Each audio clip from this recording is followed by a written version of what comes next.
आचार्य शुक्ला 35 सालों से लगातार ज्योतिष सिखाने का काम कर रहे हैं। आचार्य जी के बात करने का तरीका स्वीटनेस और सरलता के साथ ज्योतिष की प्रस्तुतिकरण मनमोहक है। इनके द्वारा सिखाए हुए ज्योतिषी देश विदेश में फैले हुए हैं। ज्योतिष के क्षेत्र में आचार्य शुक्ला जी की रिसर्च सराहनीय है। प्रस्तुत है आचार्य शुक्ला जी की ज्योतिष क्लास। इसी के साथ आपसे अनुरोध है कि अगर आप इस चैनल पर नए हैं तो सब्सक्राइब कीजिए, लाइक कीजिए और शेयर कीजिए। दोस्तों, आज हम चर्चा करेंगे कि मकर लगन की कुंडली में केतु देव कैसा फल देते हैं। जैसा कि आप देख ही रहे हैं, जो असेंडेंट है जो लगन, उसमें 10 नंबर लिखा हुआ है। इसका मतलब है कि ये मकर लगन की कुंडली हुई। मकर लगन और कुंभ लगन ये दोनों ऐसे ही राशियां हैं जिसका जो एक प्रकार से लॉर्डशिप है, जो मालिकाना है, वो शनि देव को मिलता है। शनि देव को और केतु देव को आपस में एक प्रकार से बड़े मित्रता के रूप में देखा जाता है। तो केतु देव इस कुंडली में बहुत अच्छा रिजल्ट देते हैं। आप ऐसा मान सकते हैं कि एक प्रकार से राजयोग का निर्माण करने वाले ग्रह बन जाते हैं। इस कुंडली में जब भी उनकी महादशा अंतर्दशा आएगी तो उनको बहुत अच्छा रिजल्ट देते हुए दिखा गया है। हाँ, कई बार प्लेसमेंट थोड़ी सी निगेटिव हो जाती है तो उनके रिजल्ट में कमी देखी गई है, लेकिन उतना कमी नहीं करेंगे जितना और लगन की कुंडलियाँ जो हैं उसमें करते हैं। तो जैसा कि आप लोगों को पता ही है कि केतु देव को 3 दृष्टियाँ मिली हुई है। ये जहाँ बैठते हैं वहाँ से 5th हाउस, 7th हाउस और 9th हाउस को देखते हैं। कुंडली में इनका कोई भाव तो नहीं होता, लेकिन राहुदेव और केतु देव के बारे में ये प्रचलन है कि ये जहाँ जिस भाव में बैठते हैं उसका रिजल्ट ये खुद ही देते हैं। केतु को जो है बुरी आदत का कारक माना गया है, खास करके जुनून वगैरह जितना भी होता है उसके कारक हैं, दंड के भी कारक हैं। अक्सर लोग देखा गया है कि केतु के प्रभावी जितने भी लोग होते हैं थोड़ा लापरवाह टाइप के होते हैं, सनकी टाइप के होते हैं, लेकिन इनको शोधकर्ता का भी कारक माना गया है। साइंटिस्ट वगैरह जितने भी होते हैं, रिसर्चर जितने भी होते हैं, जो नई नई खोज करते रहते हैं, वो सब केतु देव से प्रभावित माने गए हैं। तो आइए सीधा मुद्दे पे आते हैं और देखते हैं जब केतु देव मकर लगन की कुंडली में पहले घर में बैठेंगे तो कैसा रिजल्ट देंगे। बड़ा अच्छा रिजल्ट देंगे दोस्तों। जातक जो होता है बहुत चतुर, चालाक, शार्प माइंड वाला हो जाता है, बड़ा सोच समझ के तब फैसला करने वाला होता है। और सबसे जो बड़ी बात है, पर्सनालिटी पे तो निखार रहती है, लेकिन जीवन एकदम सीधा और सरल सा, यानी सादा जीवन होता है। कोई यहाँ पे ढकोसलेबाजी या कोई यहाँ पे बनावटीपन नहीं होता है। जो कुछ भी उसके दिल में है साफ उसके चेहरे पे झलकता है।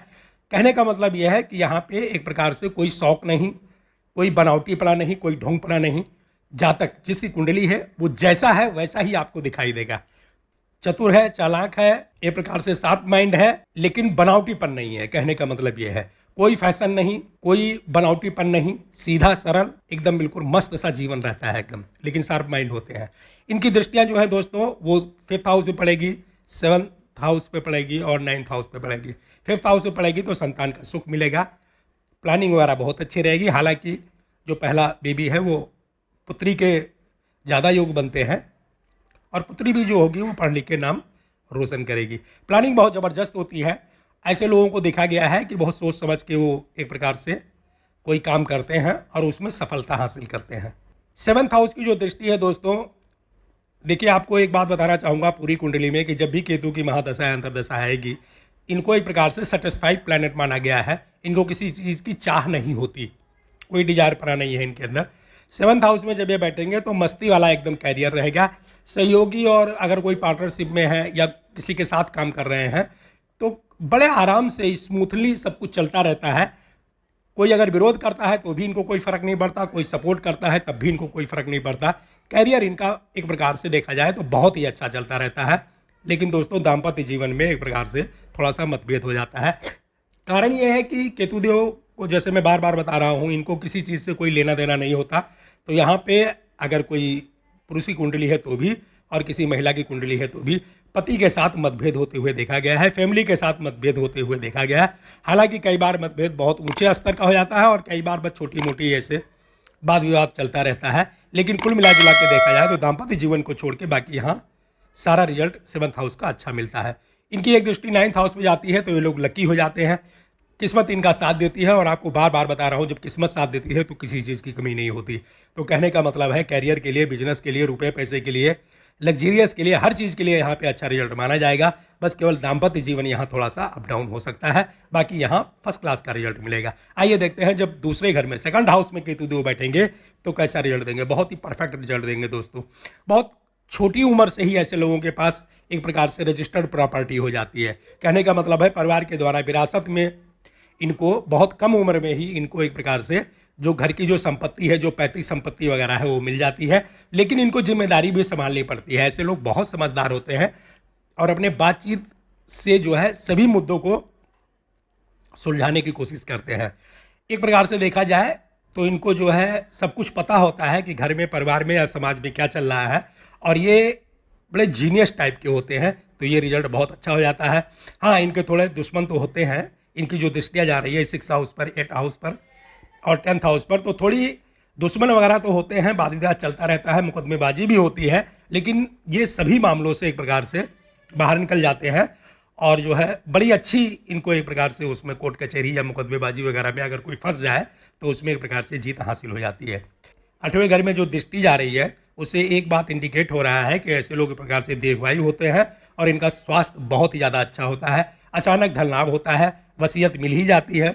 अलग से भी कई बार इनको वसीयत मिलते हुए या धन प्राप्त करते हुए देखा गया है। इनकी एक दृष्टि दोस्तों 10th हाउस में भी जाती है। हालांकि केतु देव को जो है बिजनेस का कारक नहीं माना गया है, लेकिन जब सेकंड हाउस में बैठते हैं तो एक प्रकार से देखा गया है कि कैरियर को बहुत ज़्यादा तो अप नहीं जाता, लेकिन बहुत ज़्यादा डाउन भी नहीं करने देते।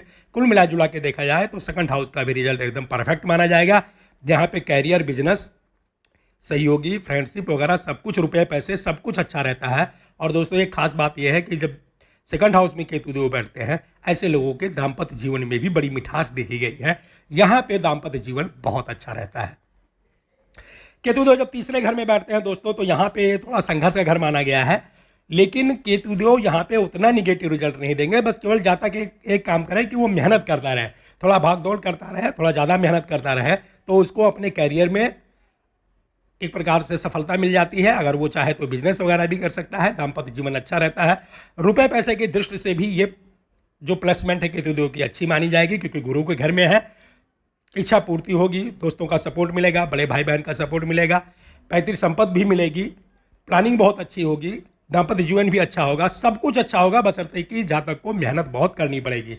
जब वो खूब मेहनत करेगा, भाग दौड़ करेगा, तभी जाकर के उसका कैरियर एक प्रकार से चमकेगा। यहाँ भी तीसरे घर में भी सारा रिजल्ट अच्छा ही माना जाएगा, बशर्ते कि जातक को थोड़ा सा मेहनत, परिश्रम करना ही पड़ेगा। आइए देखते हैं 4th हाउस में कैसा रिजल्ट मिलता है।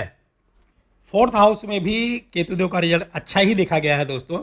हालांकि यहाँ पे मंगल की राशि है, आप इसमें सोच सकते हो कि मंगल और केतु की बनती नहीं है तो यहाँ पे वो अच्छा रिजल्ट नहीं देंगे, लेकिन ऐसा नहीं है। 4th हाउस में जब भी केतुदेव बैठते हैं तो एक प्रकार से देखा गया है कि जीवन लग्जरियस होता है। हाँ, थोड़ा मेहनत करना पड़ता है। इसका जो निगेटिव रिजल्ट है केवल एक ही रिजल्ट है कि ऐसे लोग जो होते हैं, ऐसे जातक जो होते हैं जिनका केतुदेव 4th हाउस में होता है, नशे की तरफ उनका झुकाव हो जाता है, थोड़े से नशेड़ी टाइप के हो जाएंगे। बस केवल एक ही रिजल्ट खराब है, बाकी यहाँ पे सब कुछ देखा गया है। कार, कोठी, भवन, जमीन, मकान, यहाँ पे लग्जरियस वगैरह सब कुछ देखा गया है। एक प्रकार से कैरियर सेटलमेंट नहीं होता, कभी ये करते हैं कभी वो करते हैं, बदल बदल के कैरियर करते हैं, क्योंकि केतुदेव के नेचर में है कि जब भी इनकी दृष्टि 10वें घर में जाएगी या 10वें घर में ये विराजमान होंगे तो करियर को स्टेबल नहीं होने देते दोस्तों। बस यही एक रिजल्ट निगेटिव है, लेकिन जीवन लग्जरियस होता है। जीवन के प्रति कोई भी मतलब जो इनका जो एक प्रकार से स्टेटस है उसके प्रति कोई भी इनको कंप्रोमाइज़ नहीं करना पड़ता है। 4th हाउस में केतुदेव अगर विराजमान हो जाए तो यहाँ पे आपको ये मंगल वाली राशि नहीं देखनी है। यहाँ पे आपको प्रोटेक्शन करना है कि कई बार उनको लॉसेज का सामना करना पड़ेगा। कई बार जो है हो सकता है कि कैरियर में अप डाउन लगा रहे, लेकिन केतुदेव यहाँ बैठते हैं तो एक प्रकार से इंडिकेट करते हैं कि इस जातक के पास, जिसकी भी ये कुंडली है, उसके पास होगा सब कुछ। घर, भवन, भूमि, लंबी लंबी ज़मीनें होंगी, कार, कोठी, बंगला सब कुछ होगा। और रीजन केवल एक ही होता है दोस्तों कि ऐसे लोगों का या तो फॉरेनर सेटलमेंट हो जाता है या फिर ये किसी विदेशी कंपनी के साथ मिलकर के बहुत ही अच्छा लाभ कमाते हैं। तो यहाँ पे आपको फार्मूला नहीं लगाना है कि मंगल की राशि है तो यहाँ पे बहुत गलत रिजल्ट मिलेगा। यहाँ पे सब कुछ अच्छा मिलेगा। ऐसे लोगों का कैरियर भी अच्छा होता है, बिजनेस करेंगे तो वो भी अच्छा है, रुपए पैसे की दृष्टि बहुत अच्छा है, सब कुछ अच्छा है, बशर्ते कि उनकी फॉरेनर सेटलमेंट हो जाए या फिर किसी विदेशी कंपनी के साथ अटैच हो जाए। ऐसे लोगों का देखा गया है केवल 1-2 रिजल्ट निगेटिव मिलता है दोस्तों, परिवार में बहुत कलह होता है, फैमिली को लेकर के इनको एक प्रकार से कलह का सामना पूरे लाइफ करना पड़ता है।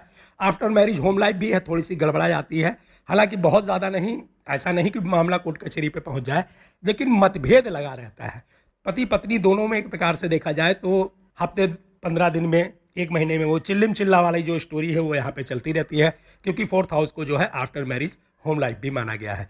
तो एक प्रकार से पारिवारिक कलेश को छोड़ दिया जाए, खास करके मियाँ बीवी वाली जो पति पत्नी वाली है वो छोड़ दिया जाए, और कैरियर को स्टेबल नहीं होना है, कभी ये करेंगे कभी वो करेंगे, बदल बदल के किस्मत आजमाएंगे, लेकिन इन दोनों रिजल्टों को अगर छोड़ दिया जाए तो बाकी यहाँ सारा रिजल्ट अच्छा ही मिलेगा।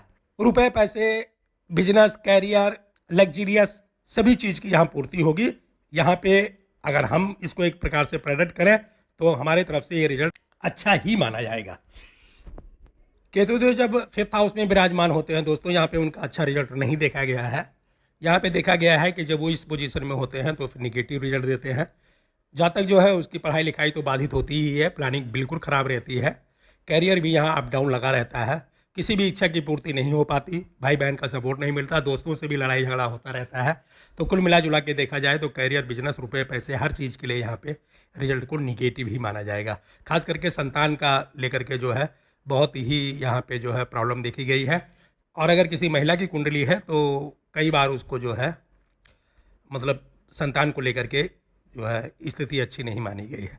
6th हाउस में भी केतुदेव का रिजल्ट अच्छा नहीं मिलेगा दोस्तों, यहाँ पे विराजमान होते हैं तो कोर्ट कचहरी, मुकदमेबाजी ये सब करवा देते हैं। और पहला जो इनका जो निगेटिव रिजल्ट मिलता है, सेहत बहुत ख़राब रहती है, कई बार पेट को लेकर के या फिर कमर के नीचे के हिस्से को लेकर के बहुत ही प्रॉब्लम देखी गई है। तो दवाई में ज़्यादा पैसा खर्च होता है, कैरियर भी अप डाउन होता रहता है। ऐसे लोग को तो बिजनेस करना ही नहीं चाहिए, बिजनेस में तो बिल्कुल एकदम लॉस हो जाता है। यहाँ पे फैमिली का भी सपोर्ट कुछ दिन के बाद में नहीं मिलता है। तो अगर एक प्रकार से रिजल्ट देखा जाए तो कैरियर के लिए निगेटिव, स्वास्थ्य के लिए निगेटिव, बीमारी वगैरह यहाँ लगी रहेगी, दवाई में ज़्यादा पैसा खर्च होगा, दाम्पत्य जीवन भी गड़बड़ा ही जाता है, किसी का सपोर्ट नहीं मिलता, खासकर दोस्तों वगैरह का भी सपोर्ट नहीं मिलता, फैमिली का भी सपोर्ट नहीं मिलता।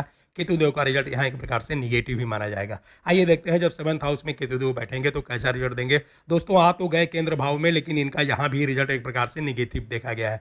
केतुदेव को एक प्रकार से सेटिस्फाइड प्लैनेट माना गया है, तो ये जब ये 7th हाउस में बैठते हैं तो इनकी कोई भी रिक्वायर नहीं होती, मतलब कोई चाहत नहीं होती। तो अगर ये 7th हाउस है, अगर इसमें किसी जातक को कोई चाहत ही नहीं है तो यही वजह है कि एक प्रकार से बिजनेस या सहयोगी या जितने भी साथ काम करने वाले हैं वो एक प्रकार से इनका समर्थन करना बंद कर देते हैं, तो वहाँ का रिजल्ट गड़बड़ हो गया। कैरियर भी यहाँ पे एक प्रकार से डाउन ही लगा रहता है, तो वो रिजल्ट खराब हो गया। और दाम्पत्य जीवन तो बिल्कुल गड़बड़ा जाता है दोस्तों, क्योंकि इनको कोई मतलब ही नहीं होता अपने पति या पत्नी से। किसी महिला की कुंडली है तो पति के साथ बहुत ज़्यादा मतलब मेल जोल नहीं रहता है, एक प्रकार से दूरियां बनी रहती हैं। और किसी पुरुष की कुंडली है तो वो भी पत्नी को कोई परवाह नहीं करता, क्योंकि उसको कोई रिक्वायरमेंट ही नहीं होती, उसको कोई ज़रूरत ही नहीं है परिवार के लोग साथ दें या ना दें, मस्त मौला टाइप का हो जाता है। तो कुल मिला जुला के देखा जाए तो 7th हाउस में भी केतुदेव का रिजल्ट निगेटिव ही माना जाएगा। ना तो दाम्पत्य जीवन अच्छा रहता है, कैरियर तो बिल्कुल ख़त्म होने के कगार पे आ जाता है इनकी महादशा में, और बिजनेस तो किया ही नहीं जा सकता है, बिजनेस वाली तो ये पोजीशन ही नहीं है। रुपए पैसे को लेकर के भी कई बार काफ़ी किल्लत देखी गई है, तो 7th हाउस का भी रिजल्ट एक प्रकार से निगेटिव ही माना जाएगा। 8वें घर में जब केतुदेव बैठते हैं दोस्तों, यहाँ भी अच्छा रिजल्ट नहीं देते हैं। ये यहाँ पे एक ना एक बीमारी लगी रहती है, एक ठीक होती है तो दूसरी शुरू हो जाती है, कई बार खुद को और कई बार परिवार को लेकर दवाई में अत्यधिक पैसा खर्च करना पड़ता है। दोस्तों यहाँ पे प्रॉब्लम भी कई तरह की होती है, कभी परिवार वाले विरोध करते हैं, कभी समाज वाले विरोध करते हैं। मतलब कहने का मतलब है कि एक प्रॉब्लम खत्म नहीं होगी तब तक दूसरी शुरू हो जाती है, और जातक जो है एक प्रकार से मानसिक रूप से यहाँ बहुत ज़्यादा डिप्रेस हो जाता है, उसके सोचने समझने की जो शक्ति है वो खत्म हो जाता है। कई बार ऐसे लोगों को डिप्रेशन में जाते हुए या एकांत में रहते हुए देखा गया है। तो 8वां घर जो है वो भी कैरियर, बिजनेस, दाम्पत्य जीवन, फैमिली का सपोर्ट, दोस्तों का सपोर्ट, इन सभी बातों में एक प्रकार से निगेटिव ही माना जाएगा। 9th हाउस में जब केतुदेव बैठते हैं तो बहुत अच्छा रिजल्ट देते हैं दोस्तों, यहाँ पे किस्मत साथ देती है, और जब किस्मत साथ देती है तो किसी बात की कमी नहीं रहती। भाई बहन का सपोर्ट मिलता है, दोस्तों का सपोर्ट मिलता है, पूरे फैमिली का सपोर्ट मिलता है, कैरियर एकदम बुलंदी पे होता है, प्लानिंग बहुत अच्छी होती है, संतान का सुख मिलता है, रुपए पैसे भी एक प्रकार से आते ही रहते हैं। तो यहाँ पे जब केतुदेव बैठेंगे तो बहुत अच्छा रिजल्ट मिलेगा, पैतृक संपत्ति भी मिल जाती है। ऐसे लोगों के पास एक प्रकार से देखा जाए तो उनका जीवन बड़े अच्छी तरह से चलता रहता है। 9th हाउस में केतुदेव का रिजल्ट एकदम परफेक्ट माना जाएगा। 10वें घर में जब 10th हाउस में जब केतु देव बैठते हैं तो यहाँ पे ऐसे लोगों को जॉब करनी चाहिए, बिजनेस नहीं करना चाहिए, क्योंकि केतु देव को जो एक प्रकार से बिजनेस का कारक नहीं माना गया है। जॉब करेंगे और जॉब भी कई बार बदलते रहते हैं, क्योंकि इनका नेचर है एक जगह पे टिकते नहीं हैं। तो ऐसे लोगों का जॉब तो बदलते रहेंगे, लेकिन एक प्रकार से प्रमोशन होते हुए देखा गया है, मतलब तरक्की होते हुए देखा गया है। इस जॉब में नहीं तो अगले जॉब में, उसमें नहीं तो अगले जॉब में। एक प्रकार से इनका करियर अच्छा ही रहता है, जीवन लग्जरियस होता है, फ्रेंडों का सपोर्ट मिलता है, रुपए पैसे चारों तरफ से बरसते रहते हैं, तो और क्या चाहिए। 10th हाउस में केतु देव का रिजल्ट अच्छा ही माना जाएगा। 11th हाउस में भी अच्छा रिजल्ट मिलता है दोस्तों। यहाँ पे तो एक प्रकार से ज्योतिष में प्रचलन है कि जो भी प्लेनेट बैठता है वो बहुत अच्छा रिजल्ट देता है। तो यहाँ पे केतु देव जब बैठेंगे तो प्लानिंग बहुत अच्छी होगी, संतान का सुख मिलेगा, फैमिली पूरा सपोर्ट करेगी, दोस्त सपोर्ट करेंगे, कैरियर बुलंदी पे होगा, जितनी भी इच्छा होगी जहाँ तक कि वो सब पूरी होती जाएगी, रुपए पैसे चारों तरफ से बरसता रहेगा, तो और क्या चाहिए। यहाँ पे 11th हाउस में केतु देव का रिजल्ट एकदम परफेक्ट माना जाएगा। 12th हाउस में जब केतु देव बैठेंगे तो यहाँ पे मिक्स रिजल्ट मिलता है दोस्तों। अगर कोई जातक फॉरेनर सेटलमेंट कर लेता है तो उसको अच्छा रिजल्ट मिलता है। अगर किसी विदेशी कंपनी के साथ में अगर जुड़ जाए, उनके साथ में काम करे तो भी रिजल्ट अच्छा मिलता है। लेकिन अगर अपने निवास स्थान पर रह करके कोई काम करना चाहे तो वहाँ पे कैरियर डगमगा जाता है और दाम्पत्य जीवन भी गड़बड़ा जाता है, फैमिली से भी सपोर्ट नहीं मिलता है, और जो सबसे मेन बात होती है कमाई कम खर्चा ज़्यादा होता है। तो केतु देव का रिजल्ट यहाँ पे एक प्रकार से देखा जाए कैरियर के लिए, बिजनेस के लिए, रुपए पैसे के लिए, दाम्पत्य जीवन के लिए या फैमिली फ्रेंड के सपोर्ट के लिए, तो अगर इनका फॉरेनर सेटलमेंट हो गया है या ये विदेशी कंपनी के साथ जुड़े हुए हैं तो फिर अच्छा है। और अगर ये अपने निवास स्थान पे रह के ही अपनी कंट्री में काम करना चाहें तो केतु देव का रिजल्ट यहाँ पे निगेटिव माना जाएगा। दोस्तों ये था मकर लगन की कुंडली में केतु देव का फल। मिलते हैं अगले क्लास में, तब तक के लिए नमस्कार।